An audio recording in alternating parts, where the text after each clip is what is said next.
संगठन विस्तार नगर भेला तथा पार्टी प्रदेश कार्यक्रमका अध्यक्ष अगुवा श्रमदाताज्यू, मञ्चमा आसीन केन्द्रका श्रमदाताज्यूहरू, विभिन्न जिल्लाका श्रमदाताज्यूहरू, अघिल्तिर व्यवस्थापनमा खटिरहनु हुने स्वयंसेवकको रूपमा खटिरहनु हुने आदरणीय श्रमदाताज्यूहरू, इटहरी नगरका मैले मान्नुपर्ने आदरणीय आमा बुवा दाजुभाइ दिदी बहिनी भान्जा भान्जी र जयजी, उपस्थित सम्पूर्ण महानुभावहरू, पत्रकार मित्रहरू, सुरक्षाकर्मी, परपर छरिएर रहनुभएका यातायात व्यवसायी, सफारी चालक, टेम्पो चालक, विभिन्न खालका छन् यातायात साधनहरू सञ्चालन गरिरहनु हुने चालकज्यूहरू र हामीलाई सुनिरहनु हुने सम्पूर्ण नेपाली दाजुभाइ दिदीबहिनीहरू, एकमुष्ट न्यानो न्यानो अभिवादन, माटो प्रेमी अभिवादन। जय श्रमदान भन्न चाहन्छु। जय श्रमदान।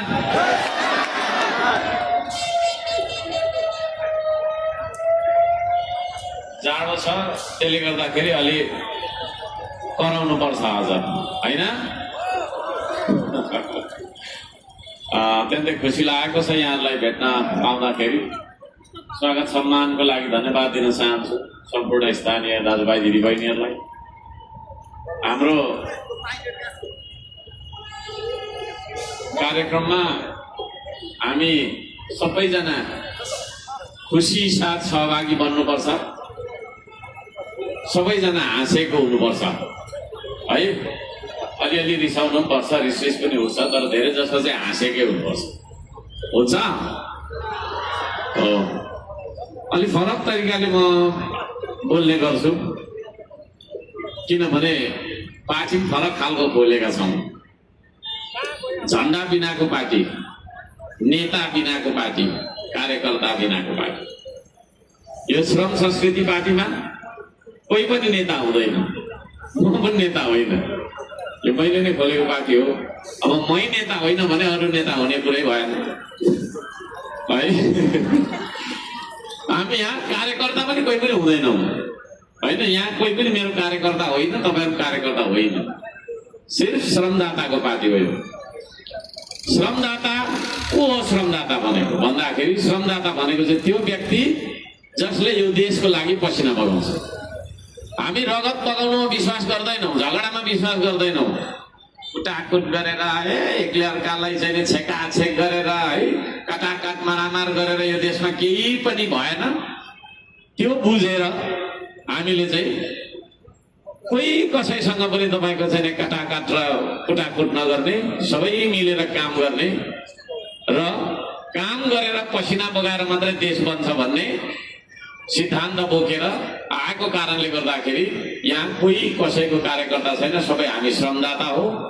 र यहाँ नयाँ मान्छेहरू जो जति जोडेर आउनु भएको छ, म तपाईँहरूलाई पनि यो श्रम संस्कृतिमा हार्दिक, यो यतापट्टिको चाहिँ अलिक निभाइदिनुपर्छ, अलिक निभाइदिनु, अलिकति घटाइदिँदै मोनिटर चाहिँ अलिक धेरै करायो, मेरो कानै फाट्ला जस्तो उता चाहिँ कराउनु पर्ने, यता करायो, ठिकै हुन्छ होला यतिको चाहिँ। त्यसो भएको कारणले गर्दाखेरि यो श्रम संस्कृतिमा यहाँहरू सबैजनालाई म स्वागत गर्न चाहन्छु। तपाईँहरू पनि श्रमदाता बन्ने हो, यसो गरिदिनु एकचोटि। एकचोटि सोध्दा यस्तो आयो है। हो, हामी सबै मिलेर देशको लागि श्रम गर्नुपर्छ आदरणीय दाजुभाइ दिदीबहिनीहरू। देशको लागि श्रम गर्ने मान्छेलाई हामी श्रमदाता भन्छौँ। पेटको लागि त हामी बाँचिरहेकै छौँ होइन। पेटको लागि त हामीले के गर्दैनौँ र? सबै गर्छौँ नि, सफारी चलाउने, ट्रक चलाउने, दोकान थाप्ने, खेती गर्ने, जागिर खाने, विदेश जाने, सबै कुरा हाम्रो पेटको लागि हामी गर्छौँ। पेटको लागि गर्ने आर्थिक गतिविधिलाई हामी श्रम भन्छौँ भने देशको लागि होइन हामीले गर्ने श्रमलाई श्रमदान भन्छौँ। देशको लागि जे कर्म गर्छौँ बिना स्वार्थ त्यसलाई हामी श्रमदान भन्छौँ।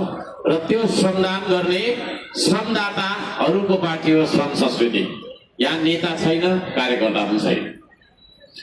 तपाईले यहाँ तपाईँ माझ हाम्रो पार्टीको झन्डा देख्नुभयो कुनै छैन। हामीले झन्डा किन नबनाएको भन्दाखेरि झन्डा बनाएर आफ्नो पार्टीको झन्डा बोक्न थालेपछि चाहिँ हामीलाई चन्द्र सूर्य अङ्कित झन्डा हाम्रो राष्ट्रिय झन्डाको मोह हुँदैन रहेछ, राष्ट्रिय झन्डाको माया नलाग्दो रहेछ, देशको माया नलाग्दो रहेछ है।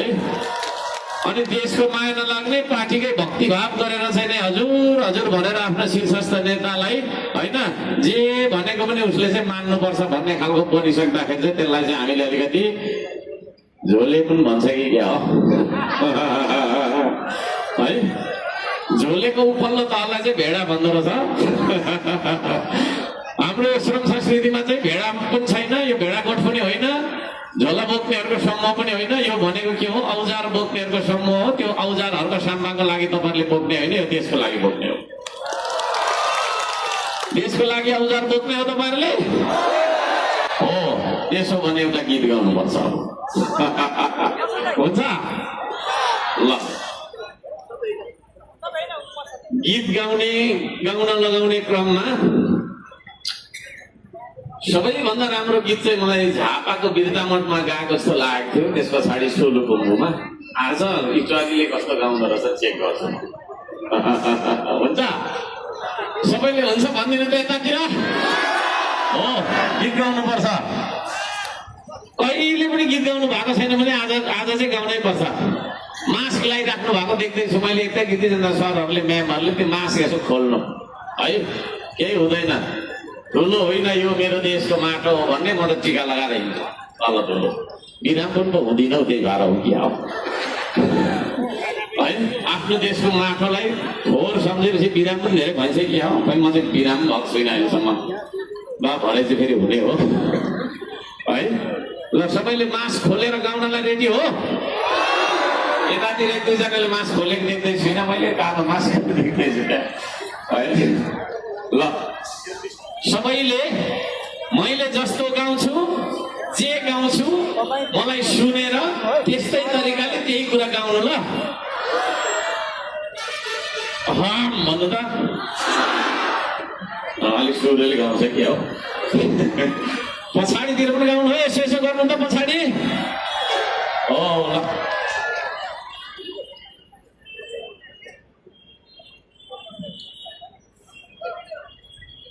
मेरो देश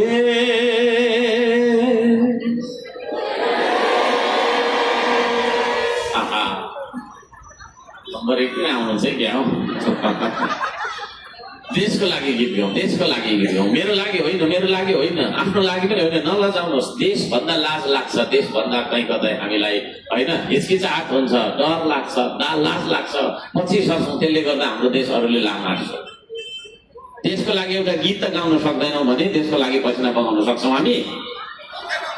सक्दैनौँ। त्यसले गर्दाखेरि गीत गाउनु जस्तै आओस् स्वर होइन, च्यातेको बोरा जस्तो गर्दा पनि हुन्छ। मेरो पनि राम्रो कहाँ छ र, मनले गाउने है सबैजना। मेरो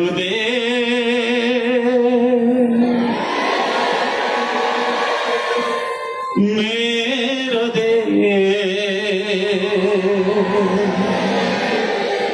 मलाई सुनेर गाउनु होला। मेरो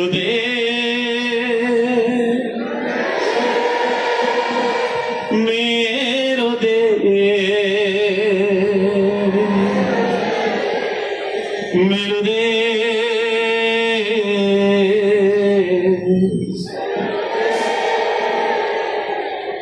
मेरो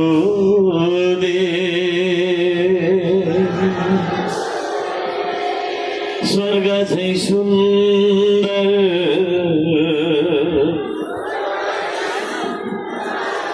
सबैभन्दा माथि सजिएको छ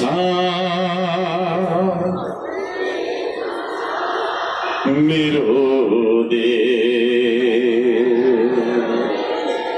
मेरो देश।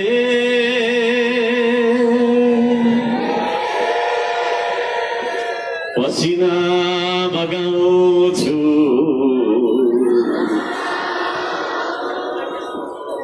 दस नङ राखिआउँछु सबैले गाउनु होला, सबैले गाउनु होला। फेरि गाउँ है। पसिना बगाउँछु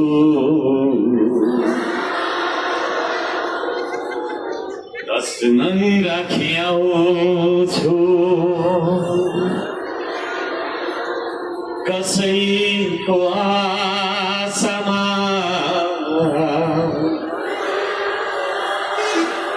बाँच्दिनमा स्वाभिमानीमा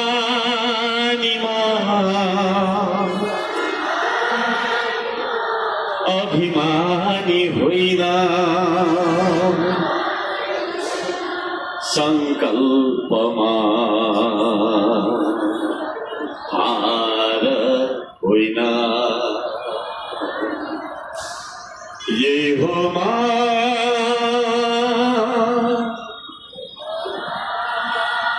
साह्रो गाउनु, सबैले गाउनु, सबैले गाउनु। यही हो संयमी यही हो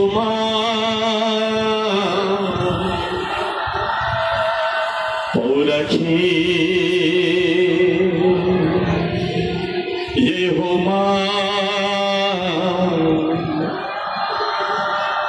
साहसी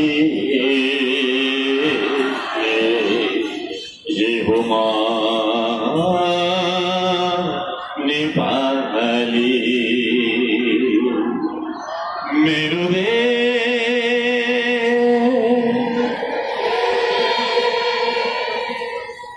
साँच्चै नै यो गीतले भने जस्तो यो गीतले तपाईको मनको कुरा भनेको हुनुपर्छ। यो गीत मेरो मुखबाट आएको एउटा गीत, मैले एउटा छैन कम्पोज गरेको गीत मात्रै नभएर यो गीत तपाईको मनले गाउनु खोजेको गीत हुनुपर्छ। आदरणीय दाजुभाइ दिदीबहिनीहरू, मेरो देश स्वर्ग चाहिँ सुन्दर सबैभन्दा माथि, स्वर्ग चाहिँ सुन्दर सबैभन्दा माथि, त्यो भन्दा माथि केही पनि छैन, त्यो भन्दा माथि कोही पनि छैन, त्यहाँ छ मेरो देश, त्यहाँ छ मेरो देश भनेर तपाईको मनले गाउनुपर्छ यो गीत। यो मुखले गाउने गीत होइन आदरणीय दाजुभाइ दिदीबहिनीहरू, तपाईको मनले भनेको हुनुपर्छ। स्वर्ग चाहिँ सुन्दर सबैभन्दा माथि, त्यो भन्दा माथि न कुनै ठाउँ छ, न कुनै तपाईको व्यक्ति छ, न कुनै देश छ, त्यो तपाईको सबैभन्दा माथि छ मेरो देश। पसिना बगाउँछु दस नङ्ग्रा खियाउँछु कसैको आशामा बाँच्दिन म स्वाभिमानी हुँ म अभिमानी होइन। घमण्डी होइन, आत्मविश्वासले भरिएको व्यक्ति हुँ म, स्वाभिमानी मान्छे हुँ म, झुक्दै नझुक्ने सगरमाथाको शिर जस्तो शिर भएको एउटा स्वाभिमानी नेपाली हुँ म। संकल्प हुँ म, हार होइन, सम्झौता होइन।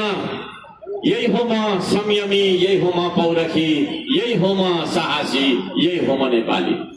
यो शब्द तपाईको मनबाट आएको हुनुपर्छ, तपाईको मनले गाएको हुनुपर्छ। आदरणीय दाजुभाइ दिदीबहिनीहरू, यदि तपाईको मनबाट त्यो गीत फुर्दैन भने, त्यो गीतको भाव झल्किँदैन तपाईको मनमा भने हामी गरी खान सक्दैनौँ। आदरणीय दाजुभाइ दिदीबहिनीहरू, त्यसो भएको कारणले गर्दाखेरि आज हामीले यो गीतबाट हाम्रो ग्रन्थन सुरु गरेका छौँ।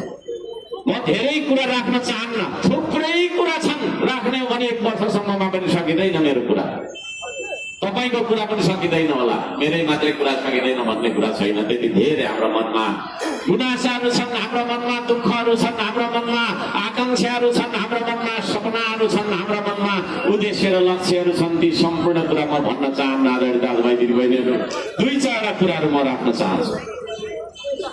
अहिले भर्खरै हाम्रो गीतले के भन्यो? स्वर्ग चाहिँ सुन्दर सबैभन्दा माथि भन्यो कि भनेन? स्वर्ग चाहिँ सुन्दर सबैभन्दा माथि। स्वर्ग जस्तो सुन्दर देश, हाम्रो देश स्वर्ग जस्तो सुन्दर छ हो। हाम्रो देश यदि स्वर्ग जस्तो सुन्दर छ भने प्राकृतिक हिसाबले हाम्रो देश स्वर्ग जस्तो समृद्ध बन्नुपर्ने थियो, तर हामी आर्थिक रूपमा तपाईको चाहिँ समृद्ध बन्न सकेनौँ। स्वर्ग चाहिँ सुन्दर जस्तो देशमा हामी बाँच्न सकिरहेका छैनौँ, हो कि होइन भन्नुहोस् त? हो। प्राकृतिक हिसाबले हेर्ने हो भने हिमाली श्रृङ्खलादेखि लिएर पहाडदेखि लिएर तराईसम्म वन जङ्गल नदी नाला ताल तल्या सबै सबै सबै सबै खालका प्राकृतिक सम्पदाहरूले भरिएको देश भएर पनि हामीले दुई छाक टार्नका लागि विदेशीको घरमा नोकरी गर्न जानुपर्छ, विदेशीको सेनामा भर्ती भएर जानुपर्छ, विदेशीको फ्याक्ट्रीमा गएर काम गर्नुपर्छ। आज यो नियति कसरी भयो, यो प्रश्नबाट सुरु गरौँ। आदरणीय दाजुभाइ दिदीबहिनीहरू, यो नियति कसरी भयो त्यो प्रश्नबाट आज हाम्रा कुरा सुरु गर्नुपर्छ, गन्थन सुरु गर्नुपर्छ। राजनीतिक रूपमा हाम्रो देश विकृत भएको कारणले गर्दाखेरि, राजनीतिक विकृतिको कारणले गर्दाखेरि, राजनीतिक रूपमा हामी विभाजित भएको कारणले गर्दाखेरि, राजनीतिले यो देशलाई जोड्नुको सट्टा फोडेर टुक्रा टुक्रा छिन्न भिन्न बनाएर हामीलाई चाहिँ कुशासित गर्न खोजेको कारणले गर्दाखेरि आदरणीय दाजुभाइ दिदीबहिनीहरू, प्राकृतिक रूपमा स्वर्ग जस्तो देश तर आर्थिक रूपमा गरिब देश। त्यसो भएको कारणले गर्दाखेरि अब हामी राजनीतिक हिसाबले त्यो विकृति कहाँनिर छ त भन्ने कुरा पत्ता लगाउनका लागि हामीले निकै खोजिएर सोच्नुपर्ने बेला आइसकेको कुरा म निवेदन गर्न चाहन्छु। आदरणीय इटरीवासी आमा बुवा दाजुभाइ तथा दिदीबहिनीहरू, हाम्रा प्राकृतिक सम्पदाहरूलाई हामीले प्रयोग गर्न सकेनौँ, हामीले प्रयोग गर्न दिएन, हामीले प्रयोग गर्न पाएनौँ, हामीले हाम्रा स्रोतहरूलाई परिचालन गर्न सकेनौँ। हाम्रो देशको सबैभन्दा ठुलो स्रोत के हो तपाईँहरूलाई थाहा छ? कसैलाई थाहा छ? होइन, तपाईँको दुईटा हात देखाइदिनु त। यो तपाईँको दुईटा हात सबैभन्दा ठुलो स्रोत हो आदरणीय दाजुभाइ दिदीबहिनीहरू। यो दुईवटा तपाईँको हात यो देशमा तपाईँले प्रयोग गर्न सक्ने गरेको वातावरण बनेन। यो देशमा यो दुईटा हात प्रयोग गरेर बाँच्न सक्ने वातावरण बनेन आज। त्यसो भएको कारणले गर्दाखेरि हामी गरिब भयौँ। यहाँ थुप्रै व्यवसायी दाजुभाइ दिदीबहिनीहरू पनि हुनुहुन्छ, तपाईँहरूको व्यवसाय पनि घाटामा गइराखेको होला मलाई थाहा छ है। व्यवसाय गर्यो टिक्न नसक्ने, कृषि गर्यो टिक्न नसक्ने, जे गर्दाखेरि पनि यो देशमा चाहिँ के हो त भन्दाखेरि हामीले गरी खाने वातावरण नहुनुको कारण के हो भन्दाखेरि हामीले यो देशमा राजनीतिक नेतृत्व सही पाएनौँ। राजनीतिक नेतृत्व सही नभएको कारणले गर्दाखेरि आदरणीय दाजुभाइ दिदीबहिनीहरू, हामीले चुनेर पठाएको नेताले ठिकसँग काम नगरेको कारणले गर्दाखेरि, हामीले भोट दिएर पठाएको पार्टीहरूले आफ्ना घोषणा पत्रलाई बिर्सेर रत्तीको टोकरीमा हालेर उनीहरूले चाहिँ पूर्वतिरको काम गर्नुपर्ने उता दक्षिणतिरको काम गरेको कारणले गर्दाखेरि, त्यो खालको काम गरेको कारणले गर्दाखेरि आदरणीय दाजुभाइ दिदीबहिनीहरू, हामीले सही तरिकाको राजनीतिक नेतृत्व पाएनौँ। राजनीतिले मात्रै है, म दुई चारवटा कुराहरू राख्छु, पूर्ण मान्नु होला। राजनीतिले मात्रै यो देशको नीति निर्णय गर्न सक्छ। राजनीतिले मात्रै यो देशको सामाजिक, आर्थिक, सांस्कृतिक, भौतिक सबै खालका पक्षहरूको विकास गर्न सक्छ। त्यो गर्ने तपाईँको चाहिँ मुख्य नीति राजनीतिमा गएका मान्छेहरू कस्ता थिए? ती मान्छेहरूलाई हामीले आज समीक्षा गर्ने कि नगर्ने? त्यो समीक्षा गर्नका लागि हामी यहाँ उपस्थित भएका छौँ। यहाँ हर्क साम्पाको भाषण सुन्नु तपाईँ आउनु भएको छैन। तपाईँको समय अमूल्य छ, मलाई थाहा छ। सबै मान्छेको एउटा न एउटा काम छ, ती कामलाई थाँती राखेर त्यो समय तपाईँले खर्च किन गरिराख्नु भएको छ भने आज तपाईँ र म, हामी दुईजना मिलेर, तपाईँ हामी सबै मिलेर आज हामी समीक्षा गर्छौँ। हामीले चुनेर पठाएका नेताहरू पक्कै नेता थिए त है भन्ने कुरा हामीले चाहिँ आफूलाई सोध्नुपर्ने हुन्छ। हामीले हाम्रो इतिहासलाई सोध्नुपर्ने हुन्छ। आदरणीय दाजुभाइ दिदीबहिनी, को नेता, कस्तो हुनुपर्ने हो नेता भन्दाखेरि नेतामा सबैभन्दा पहिला हुनुपर्छ नियत। नियतै असल नभएको मान्छेहरूले हामीले नेता सम्झेर भोट दिइरह्यो है। उसले के सोचिरहेको थियो भन्दाखेरि म चुनाव जित्छु, यति खर्च गरेर चुनाव जित्छु, जितेपछि 1 करोड खर्च गर्छु, 10 करोड यहाँनिर यस्तो गर्छु उस्तो गर्छु। यो देशलाई बेचेर खानका लागि चारैतिरबाट घुमिरहने मान्छेहरू, अगाडिबाट खाउँ कि पछाडिबाट खाउँ, पश्चिमबाट खाउँ कि दक्षिणबाट खाउँ, पूर्व पश्चिम कहाँ, उत्तर दक्षिण, माथि तल कहाँबाट खाउँ भनेर देशलाई खानु मात्रै खोज्ने मान्छेहरू, त्यस्ता खालका नियत भएका मान्छेहरूलाई हामीले नेता सम्झेर भोट दिइरह्यौँ। त्यसो भएको कारणले गर्दाखेरि हाम्रो देश बनेन। तपाईँहरू सहमत हुनुहुन्छ मसँग?